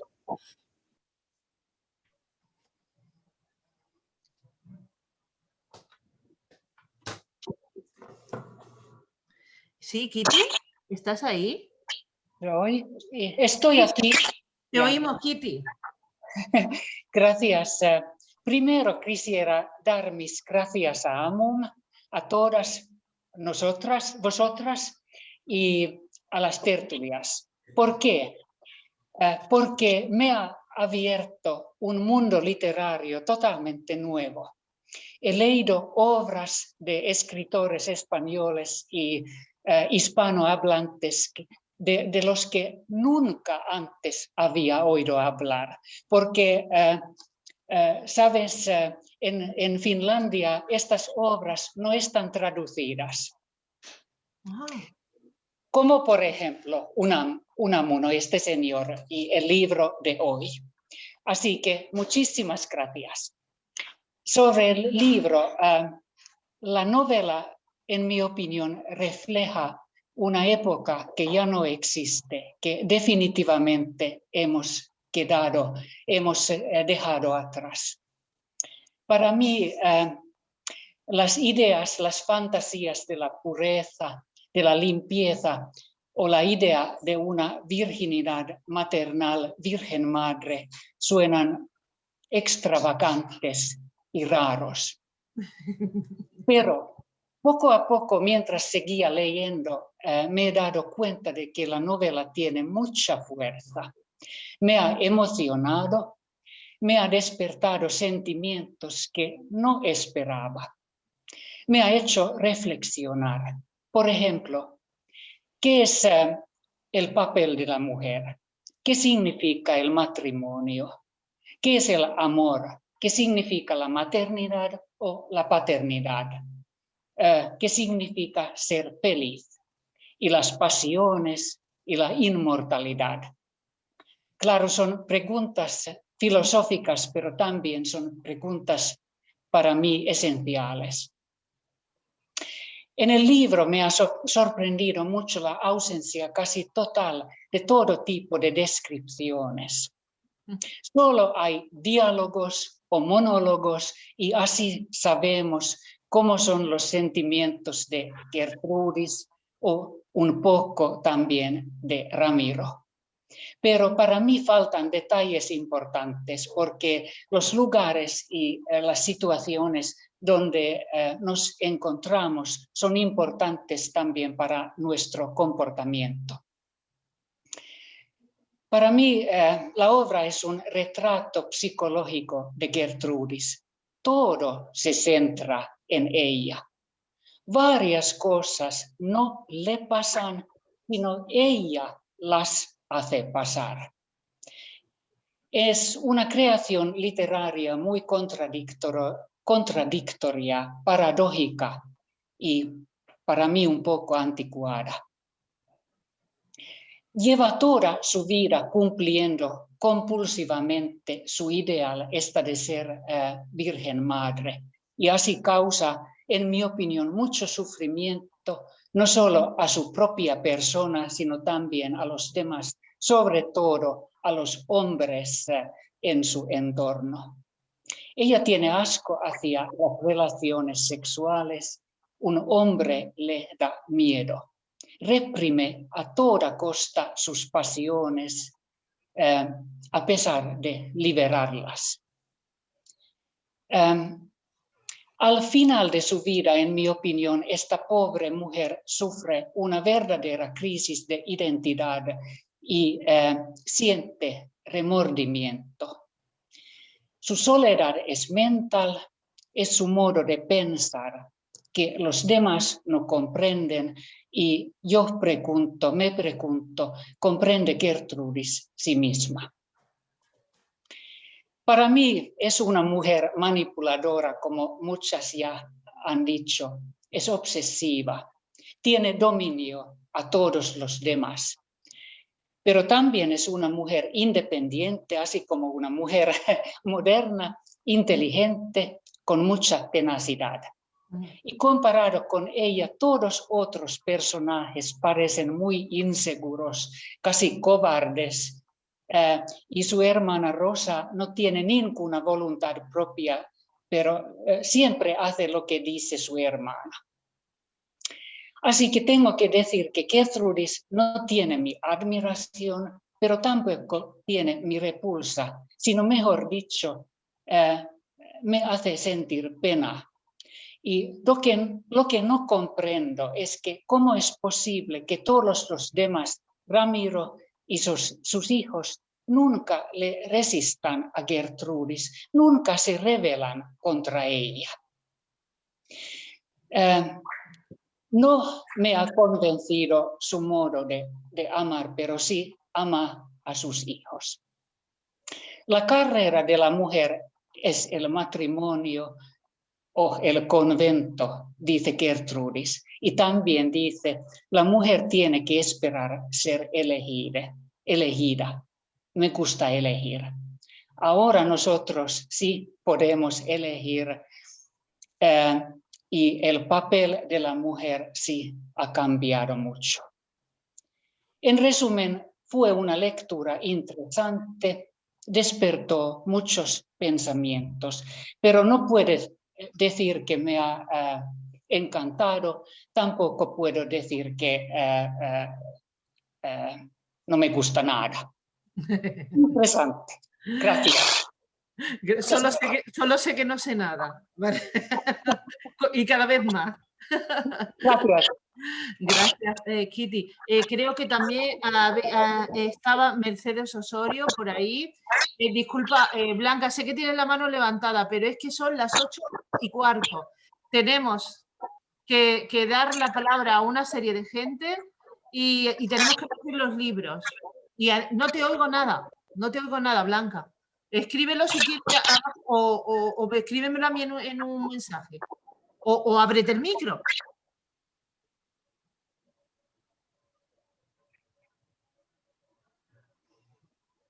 Hala, pues Mercedes Osorio, si no te importa. Pues yo me parece que habéis sido todos muy espléndidos. Estoy encantada con haber vivido un Miguel de Unamuno que casi me ha resultado novedoso para mi satisfacción, porque Teodoro lo ha explicado maravillosamente. Viví en aquella época, un poco más tarde, en Salamanca, y el pobre se tenía que morir necesariamente deprimido, porque no fue entendido por su gente en absoluto. Estaba con lo que tú has dicho, Teodoro, me ha parecido, con todo lo positivo que me gusta quedarme, me he quedado, porque es un hombre bondadoso, es un hombre que ha hecho lo posible porque el papel de la mujer se reconociera, y todo lo que sea positivo me lo quedo encantada. Como habéis ya dicho todo y no es fácil decir nada más, pues entonces muchas gracias a todos y he pasado un rato encantador. Muchas gracias. Bien. ¿Quién falta? ¿Clara?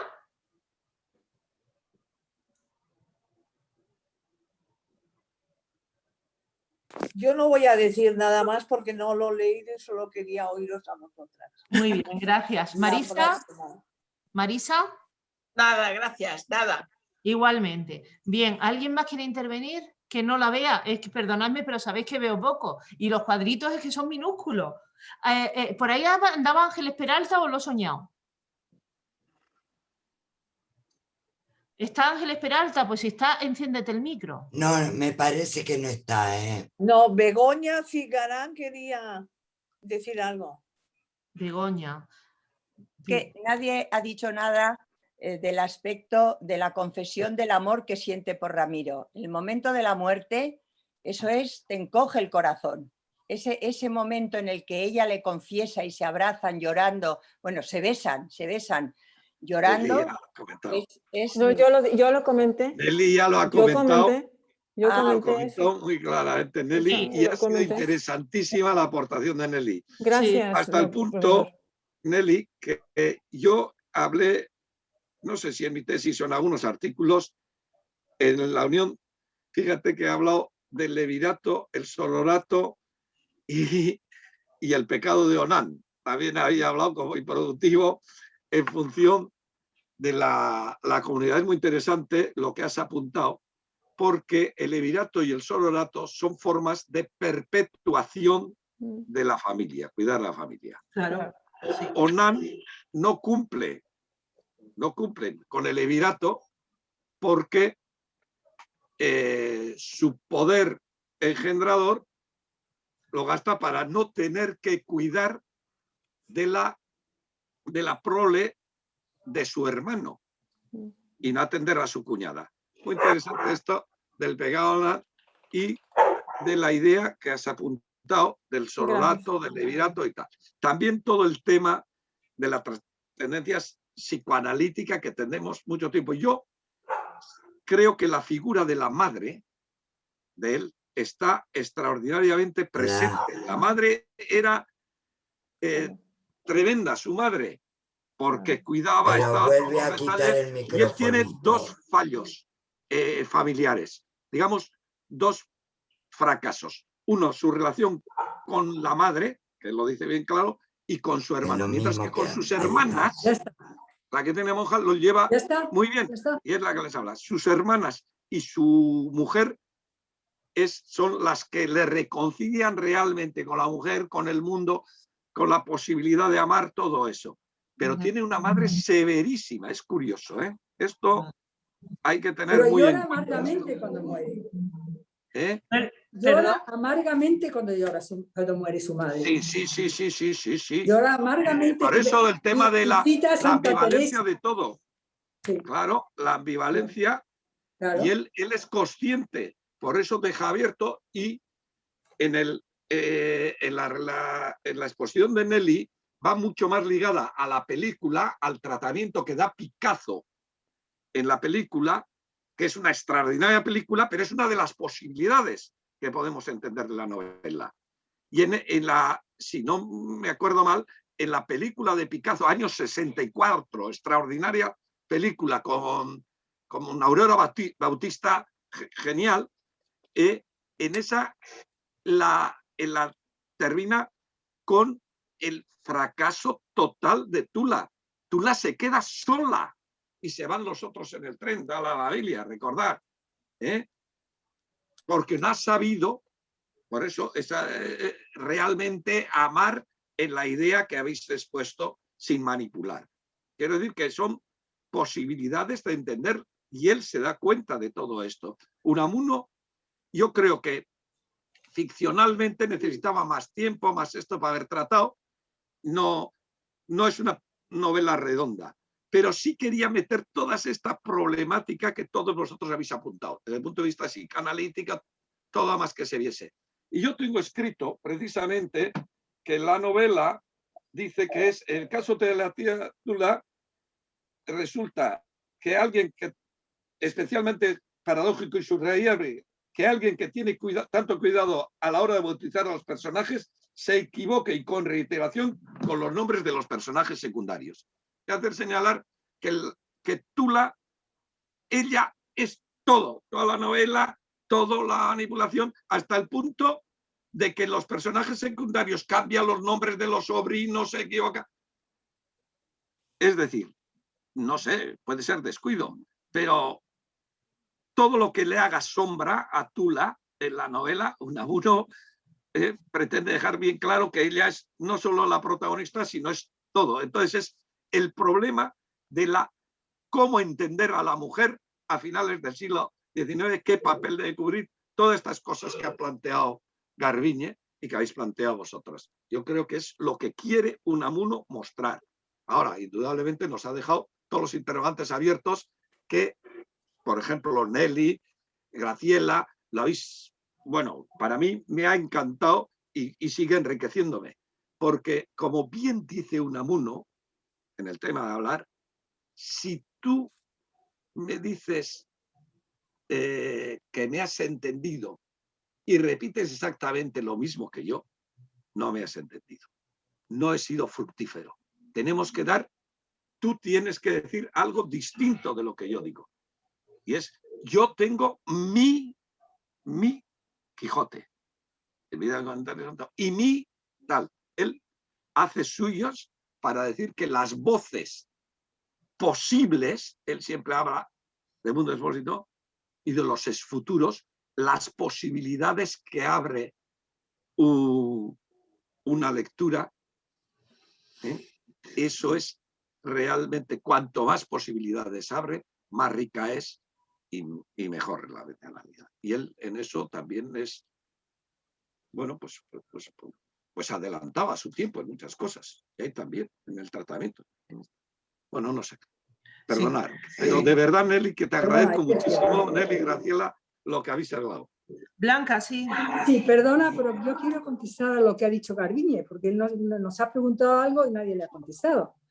Yo creo que lo que ocurre es que Unamuno no describe físicamente a Gertrudis, a la tía Tula, solamente habla de unos ojos penetrantes. Y claro, entonces uno con las acciones que hace y con lo egocéntrica que es, pues no le toma simpatía, ¿eh?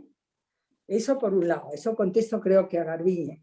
Luego hay un momento en que ella, cuando amortaja a Ramiro, le besan los labios. Y eso sí, yo lo he encontrado muy morboso, la verdad. Eso me olvidé de decir, sí, es verdad, es una cosa tremenda. Luego hay otra cosa de la que nadie ha comentado y lo tengo que hacer, es su amor por España. Mi España, dice repetidamente en la novela. Y él desde Hendaya tenía una visión tan tálica. Eso creo que quería decir que con el tacto casi podía tocar su terruño, que era el País Vasco. Eso es todo lo que tengo que añadir, pero cuando estuve interviniendo, pues estaba un poco nervioso. Muchas gracias por su intervención, profesor. Gracias, Muchas Blanca. gracias a todas. Buenas noches. Sí. Bueno, ya vamos a... ¿Puedo decir una cosa? Me he pasado buscando datos sobre la vida de Unamuno, porque para describir a la tía Tula tenía que tener ejemplos cercanos. Y he estado buscando viernes, sábado y domingo historia de la vida de Unamuno. Así que agradezco muchísimo que Teodoro los haya aclarado. Muchísimas gracias. Bueno, yo quería decir que a la pregunta de Garbiñe, yo tengo un amigo que es de una virtud tan grande que nos hace a todos muy pequeños. Y ocurre que en su presencia, pues muchos nos sentimos incómodos. Es más, no nos atrevemos ni siquiera a decir lo humanos que somos. Genial, genial, Ana. Que puede ser una razón. Por otra parte, creo que Marité, Marité y yo estábamos muy interesadas ya, pero alguien ha apuntado por ahí ya en varias ocasiones algo que viene en el prólogo, y es la relación con el Quijote y con Teresa de Jesús, con Teresa de Ávila. ¿Qué relación hay de la tía Tula con Teresa de Ávila y con el Quijote? Bueno, con Teresa de Ávila es clara y manifiesta, ¿eh? Es fundadora. Sí. Y más que con el Quijote, San Ignacio. Viene con San Ignacio, que son fundadores de unas órdenes, de un linaje nuevo. Fundadores de órdenes espirituales que crean comunidad. Es muy interesante este tema también, porque él, y está la paradoja tremenda de Unamuno, que insiste, sé tú solo, especie única, insustituible, hace tal, y hace un culto a la personalidad individual, cuando luego en toda su obra y en todas las manifestaciones, él hace una defensa increíble de la comunidad. Es decir, la defensa tácita de la comunidad. Es necesario un coro bien conjugado para que la melodía funcione. El coro, la comunidad, el ensamblaje, la familia, es fundamental. Y esto, claro que tiene que ver con su, bueno, pues con la estructura familiar vasca, ¿no? Que él la ha vivido. Es decir, que la comunidad es lo primero, que nosotros ahora daríamos con los chistes de la cuadrilla, pero que claro, es, habéis visto, bueno, las series que últimamente han permitido hacer el arriba y abajo, la importancia de la cuadrilla, ¿no? No, es que yo no me caso si mis amigos no me dan el visto bueno. Es llegado al extremo y toda la risa. Pero bueno, la idea de comunidad, fraternidad, que él dice, bueno, fraternidad, muy bien, pero lo verdaderamente productivo es la sororidad, que dice. Y es lo que tenemos que reivindicar. porque se le empasta. Bueno, no sé. ¿Y cuánto de quijotesco hay en el carácter, en el personaje de Tula? ¿Cuánto de quijotesco? Bueno, por la idea de que ella mantiene también su ideal, busca el ideal, es la idea. Pero yo, más que de quijotesco, yo creo que hay en el prólogo, voy a mirar un poco. La no venganza, la venganza. ¿La qué, Blanca? La no venganza, porque habla de los perseguidores. Por Y dice, eso. el Quijote dice que él no se venga de nadie, aunque le persigan. Por eso, y entonces eso sí. se lo... ¿Verdad que es eso? ¿Pero Sí, quién sí. persigue a Tula? Sí, en Tula también lo dice, claro. No, que digo que quién persigue a Tula, es que no encuentro yo. No. Es esto, que es muy idealista. Está hablando de las personas que gustan de su lectura y de sus detractores. Dice, yo no me pienso vengar y tampoco, y sin embargo me halago mucho con las personas que me leen. Me alaban. Eso sí lo he leído. Bueno, ¿no? En bueno, el prólogo. pues claro. No. Pero, bueno, de hecho, perdón, al parecer Unamuno dijo que él iba a volver a escribir el Quijote, porque, o que pretendía volverlo a escribir, porque él ya lo reescribe. Con su vida de Don Quijote y Sánchez lo hace. Exactamente, porque Miguel de Cervantes no lo había escrito en conciencia, o sea, conscientemente, sino que le había como venido una idea. No, eso son bromas y la ironía. Es que hay que entender a Unamuno irónico.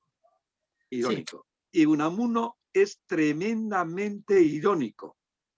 Se ha entendido siempre como lo trágico porque ha quedado, digamos, la versión más culta, pero era tan irónico que, mira, el compañero nuestro, Manu Urrutia, uno de los grandes conocedores de Unamuno, descubrió unos artículos inéditos, en los que se hace pasar por un antisemita radical para entrar en el círculo antisemita y, claro, con una ironía ya casi sacamos y dice, sí, y encima los tenemos que matar y si queréis les pintamos y les hacemos... Hasta que, claro, a la quinta o sexta vez que intervienen esos artículos, se dan cuenta y dice, bueno, está de cachondeo, ¿no? Pues esta ironía él lo emplea a lo largo de su vida en toda su obra. Y en el tema de Don Quijote, el tema fundamental, ¿por qué lo trae a colación? Es porque es un tío que no tiene mujer, pero tiene hija, que es su sobrina. Por eso hace esa forzada, si quieres, similitud, la sobrina de Don Quijote. Don Quijote es un personaje que se entrega a su causa, pero también se entrega a su sobrina, que luego le devuelve cuidándole a él. Claro. Ese es un poco el traerle a colación. Bueno, Teodoro, te agradecemos muchísimo. Nos ha encantado la tertulia y ha sido sobre todo gracias a ti. No, muchas gracias a vosotras. No sabéis de verdad, Nelly, lo que he disfrutado y he aprendido con vosotros. También, de verdad, que es que, pues es lo que decíamos, una nueva lectura es una recreación y una resurrección de la obra. Son expresiones que diría Unamuno. Y en ese sentido, cada obra más vida, cuanto más la recreamos y más. Por eso él habla, es poliédrico, ya está muy bien el tema. Y la insistencia de Unamuno es terrible. Por eso hay que poner el amor y pedagogía. Él es un humanista. Él tiene un miedo terrible al cientificismo de la época y al positivismo reduccionista de la época, tanto en psicología, en pedagogía, etcétera, etcétera. Y entonces, lo que él está haciendo es también una abordación de eso. ¿Por qué acaba diciendo, no, esta habla de los poliedros, son 5 y solo 5, además, son cosas claras. Estábamos hablando enfrentado al positivismo lógico, a las teorías nuevas del lenguaje y a todas las teorías pedagógicas que cambian. Y él, claro, está en contra de esta función administrativista, cientificista, de todo este rollo. Y claro, él quiere reivindicar el humanismo y la ciencia, la verdadera ciencia, que no es la esquina matemática, sino la ciencia, aquella que trata de entender el mundo y que nos ayuda a entender el mundo. Pues a mí me atrae, indudablemente es un ser también terriblemente contradictorio. Bueno, no vamos a hablar mucho, pero eso es generoso y es tacaño, terriblemente, es, bueno, como todos y más. En su vida muy interesante. Para leer Unamuno, la biografía, la de Rabaté y su señora. Y para entenderle a Unamuno, el mejor es hay una obra que para mí es definitiva y es increíble. Y es de un andaluz que es esto, jolín, me va a marchar el nombre. Es Pedro Cerezo Galán. Pero iba a mirar cuál es el título, porque no me acuerdo del título. Pero eso se mira, no se preocupe. Las máscaras de lo trágico, de Pedro Cerezo Galán. Eso, bueno, a mí Pedro Cerezo me parece un poeta, un filósofo impresionante. Y el análisis que hace Unamuno es ya insuperable. Pedro Cerezo Galán. Y para la biografía, pues esto que están hablando de Rabaté. Últimamente, además, le tenemos a Unamuno otra vez resucitado con el tema de la guerra y todo eso, pues estamos muy bien. Los unamunianos estamos de enhorabuena. De verdad, muchas gracias. No os podéis imaginar. De verdad, Garbiñe, que, bueno, en vez de ser una encerrona, no tengo más que agradecimiento. Nancy, ¿ya has marchado? Ahí estás. Un saludo. Nos vemos. Por cierto, me faltaba deciros, os mandaré, al final seguimos con los de Esquené, el Colegio de Autores y Licenciados colabora siempre ha colaborado, llevamos 20 y tantas ediciones, 23, de teatro clásico, estudiantil y universitario, y pensábamos que no se podía hacer y este año al final hacemos. Y es una Antígona, se va a hacer. Os mandaré ¡ay, qué maravilla! la propaganda para que se los pases a todos. El día 23 en el Teatro Campos. Teodoro. Digo, Antígona, que viene al esto, precisamente Antígona. Claro. Teodoro, nos encantaría volverte a escuchar en otra ocasión y no sé, cualquier conferencia que tengas preparado nos gustaría muchísimo que poderte oír. Ahora tenemos el Zoom, con lo cual si... Colin, la verdad es que sois unas artistas porque no ha habido fallo, de verdad. Muy buena. Sobre todo la vicepresidenta, que tiene las medallas todas de tecnología, las tiene puestas. Graciela. Bueno, pues me despido de verdad. Encantado y muy agradecido. Bueno, pues ya te pediremos más. Me gustaría que tuviésemos más ocasiones. Sí, por favor, te pediremos más cosas, sí. Muchas gracias. Gracias. Bueno, gracias. Vale, gracias a Nosotros vosotros. también estamos encantados. Muchas gracias. Ahora nos vamos a quedar las socias porque vamos a elegir las lecturas del próximo trimestre. Así que los demás, si se quieren quedar, que se queden, pero vamos a votar las socias. Adiós, buenas tardes. Adiós. Buenas tardes. Cristina, por favor. Empiezo. Leo todo. Primero que nada, yo envié por correo electrónico las recomendaciones. Perdón, pero chicas, perdón, Cristina. Creo que voy a cortar la grabación, si os parece. Sí, claro, claro. Sí. Yo decía, ¿ya está?